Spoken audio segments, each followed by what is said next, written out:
Greetings and welcome to the 1 Minute Message with Nicolette, where I share easy ways hard workers like us can improve our well-being by nourishing our most important relationship, the one we have with ourselves. The focus of this 30-day self-care series is journaling for introspection, reflection, and action. Each day, I'll provide one journal question or sentence starter for you to consider and respond to in writing. Today's question is, what is one thing I wish I did this year but didn't because I was afraid? Spend some time thinking and writing about this.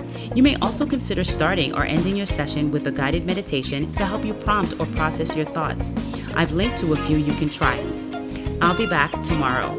In the meantime, be sure to subscribe to this channel to receive the next question or sentence starter in the series. Leave a comment and let me know how it goes.